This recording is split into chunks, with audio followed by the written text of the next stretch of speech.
जम्मू कश्मीर के बडगाम में सुरक्षा बलों ने हिजबुल के 3 आतंकियों को ढेर कर दिया है। आतंकियों के शव भी बरामद कर लिए गए हैं। इनके पास से हथियार भी मिले हैं। मंगलवार को जब सुरक्षा बलों को बडगाम के रतबाग इलाके में जब ये खुफिया सूचना मिली कि यहाँ 2 से 3 आतंकी छुपे हैं, तो उसके बाद इलाके को घेर कर तलाशी अभियान चलाया गया। रात करीब 7:30 बजे से सुरक्षा बलों और आतंकियों के बीच मुठभेड़ शुरू हो गई। बाद में सुरक्षा बलों ने तीनों आतंकियों को मार गिराया। इस ऑपरेशन में सेना, पुलिस और सीआरपीएफ के जवान शामिल थे। पिछले 6 महीने के दौरान सुरक्षा बलों ने 90 से ज्यादा आतंकियों को मार गिराया है।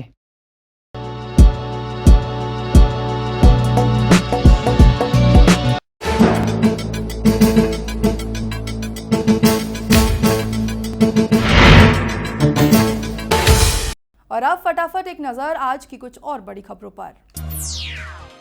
उत्तर प्रदेश विधानसभा चुनावों में आगाज के तौर पर राहुल गांधी और सोनिया गांधी के सफल चुनावी कार्यक्रमों से उत्साहित कांग्रेस ने ऐलान किया, यूपी में वो किसी के साथ चुनावी गठबंधन नहीं करेगी। इस बात का ऐलान यूपी में कांग्रेस की मुख्यमंत्री उम्मीदवार शीला दीक्षित ने लखनऊ में प्रेस कॉन्फ्रेंस किया। शीला दीक्षित से जब नीतीश कुमार की पार्टी जेडीयू और बीएसपी से चुनावी गठबंधन के बारे में पूछा गया, तो शीला दीक्षित ने साफ कहा कि किसी पार्टी से कोई गठबंधन नहीं होगा, कांग्रेस अपने बूते खड़ी होगी और लड़ेगी। शीला ने कहा कि पार्टी अपने उम्मीदवारों के नाम का ऐलान भी जल्द करेगी, लेकिन कब करेगी इसका फैसला पार्टी करेगी। खुद के चुनाव लड़ने पर शीला दीक्षित ने कहा कि ये फैसला वो खुद नहीं लेंगी, बल्कि पार्टी का आदेश का पालन करेंगी। वित्त मंत्री अरुण जेटली ने आज दोपहर में लोकसभा में जीएसटी संविधान संशोधन बिल चर्चा के लिए पेश किया। जेटली ने इस बिल को राज्यसभा में पास कराने के लिए सभी पार्टियों का शुक्रिया अदा किया। वित्त मंत्री ने कहा कि 2011 में लाए गए जीएसटी बिल में राज्यों के घाटे की भरपाई का प्रावधान नहीं था। उन्होंने बताया, निर्माण उत्पादन में लगे राज्यों को राजस्व घाटे की चिंता थी। जीएसटी काउंसिल के स्वरूप पर भी विवाद था। जेटली ने कहा कि मजबूत लोकतंत्र के कारण ही इस बिल पर केंद्र और राज्यों की सहमति संभव हुई। इस बिल पर प्रधानमंत्री मोदी शाम को 6 बजे सदन में बोलेंगे। जीएसटी को आर्थिक मोर्चे पर मोदी सरकार की सबसे बड़ी उपलब्धि बताया जा रहा है। पूर्व बीएसपी नेता स्वामी प्रसाद मौर्य आज अमित शाह की मौजूदगी में भारतीय जनता पार्टी में शपथ लेकर शामिल हो गए। 22 जून को मायावती पर टिकट बेचने का आरोप लगाते हुए मौर्य ने बीएसपी से इस्तीफा दे दिया था। इस्तीफे के बाद मायावती ने मौर्य के आरोपों का जवाब देते उन्हें पार्टी से निष्कासित कर दिया था। पिछले 1.5 महीने में यूपी बीजेपी के प्रभारी ओम प्रकाश माथुर ने स्वामी प्रसाद मौर्य की 2 बार बीजेपी अध्यक्ष अमित शाह से मुलाकात कराई थी। मौर्य बीजेपी में आए, इसका पूरा ताना बना ओम माथुर ने बना है। ओम माथुर अच्छे से जानते हैं कि यूपी बीजेपी के अध्यक्ष केशव प्रसाद मौर्य बिल्कुल नहीं चाहते थे कि स्वामी प्रसाद मौर्य बीजेपी में शामिल हो। आतंकी संगठन हिजबुल मुजाहिदीन के चीफ सैयद सलाउद्दीन ने कहा कि कश्मीर के मुद्दे पर भारत पाकिस्तान में परमाणु युद्ध हो सकता है। सलाउद्दीन ने भारत को ये धमकी कराची में जमात-ए-इस्लामी नेताओं की कश्मीर मुद्दे पर हुई ज्वाइंट न्यूज कॉन्फ्रेंस के दौरान दी। केंद्रीय मंत्री वेंकैया नायडू ने सलाउद्दीन की धमकी पर कहा, वो है कौन और उसे कश्मीर पर बोलने का हक किसने दिया। उन्होंने कहा कि धमकी से कुछ नहीं होगा, ऐसे लोग सिर्फ पब्लिसिटी के लिए इस तरह की बातें करते हैं। हिजबुल चीफ ने कहा कि मैं भारत पाकिस्तान के बीच चौथे युद्ध की भविष्यवाणी भी कर सकता हूं, क्योंकि कश्मीरी किसी भी स्थिति में समझौता करने के मूड में नहीं है।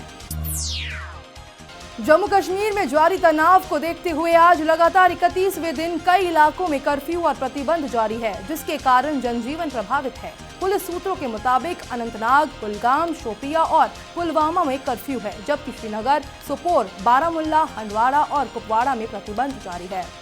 यहाँ पिछले माह भड़की हिंसा के बाद से पहली बार जिला प्रशासन के कई वरिष्ठ अधिकारियों ने कहा है कि वे मीडिया से बात करने के लिए अधिकृत नहीं हैं।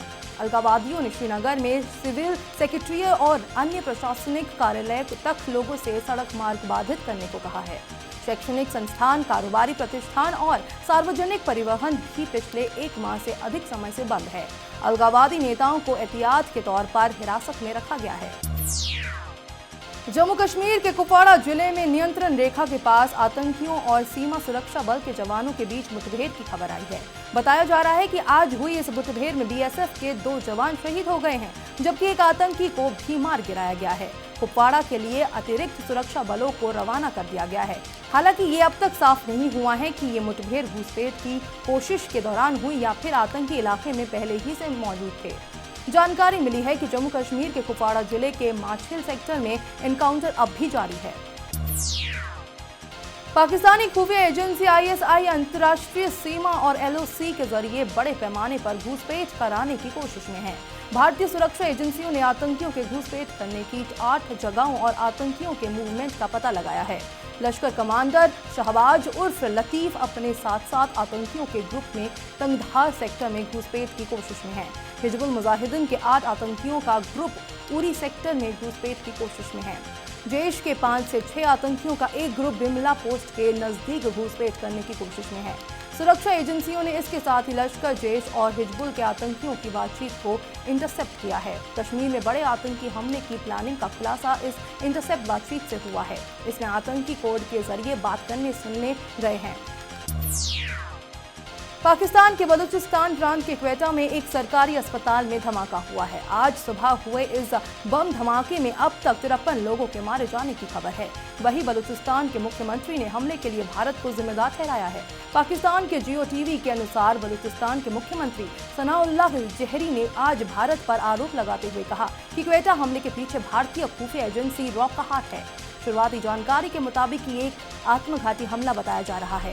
क्वेटा में एक वरिष्ठ वकील की हत्या के बाद हुए इस ब्लास्ट में घायल होने वाले अधिकतर वकील ही बताए जा रहे हैं। घायलों की संख्या 30 बताई जा रही है। अब तक किसी भी आतंकी संगठन ने इस हमले की जिम्मेदारी नहीं ली है। इलाहाबाद के एक स्कूल में राष्ट्रगान गाने पर पाबंदी लगाने वाले स्कूल पर प्रशासन ने कड़ी कार्रवाई की है। पुलिस ने देशद्रोह का मुकदमा दर्ज कर स्कूल प्रबंधक को गिरफ्तार कर लिया है। इससे पहले स्कूल की प्रिंसिपल सहित 8 टीचर्स ने स्कूल में राष्ट्रगान गाने की पाबंदी लगा देने पर इस्तीफा दे दिया था। इस्तीफा देने वाले टीचर्स का कहना है कि राष्ट्रगान गान संविधान की ओर से दिया गया मूल अधिकार है। स्कूल प्रबंधन ने जब इसे गाने पर एतराज जताया तो उन सबको इस्तीफा देने पर मजबूर होना पड़ा। प्रशासन ने जांच कराई तो पता चला कि ये स्कूल बिना मान्यता के ही चल रहा है। प्रशासन ने स्कूल को सील कर दिया है। स्कूल प्रबंधन ने बताया कि राष्ट्रगान में भारत भाग्य विधाता के भारत शब्द से उन्हें एतराज है। राष्ट्रगान से भारत शब्द नहीं हटाया जाएगा तो वे स्कूल में राष्ट्रगान गाने नहीं देंगे। बीजेपी के लिए मुस्लिम समुदाय के लोगों को अपने साथ जोड़ना हमेशा से टेढ़ी खीर साबित हुआ है, लेकिन अब बीजेपी की नजर अल्पसंख्यक वोटों को लुभाने में लग गई है।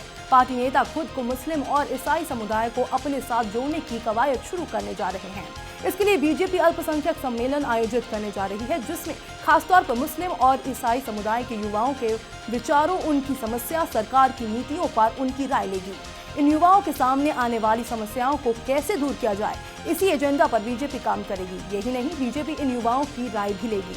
इस सम्मेलन को बीजेपी अगस्त के अंतिम सप्ताह में आयोजित करेगी।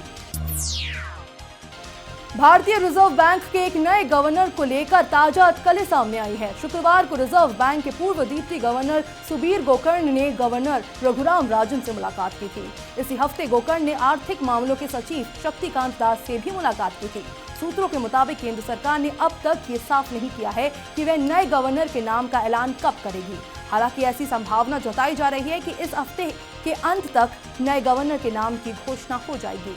पहले RBI के गवर्नर के पद के लिए जिन लोगों के नाम की चर्चा थी, उन्हें मुख्य आर्थिक सलाहकार अरविंद सुब्रमण्यम, विश्व बैंक के पूर्व मुख्य अर्थशास्त्री कौशिक बसु, नीति आयोग के उपाध्यक्ष अरविंद पनगड़िया, RBI के पूर्व डिप्टी गवर्नर राकेश मोहन और भारतीय स्टेट बैंक के चेयरमैन अरुंधति भट्टाचार्य का नाम शामिल था। इस न्यूज बुलेटिन में फिलहाल इतना ही। ताज़ा तरीन खबरों को जानने के लिए जुड़े रहिए मेट्रो टीवी से। नमस्कार।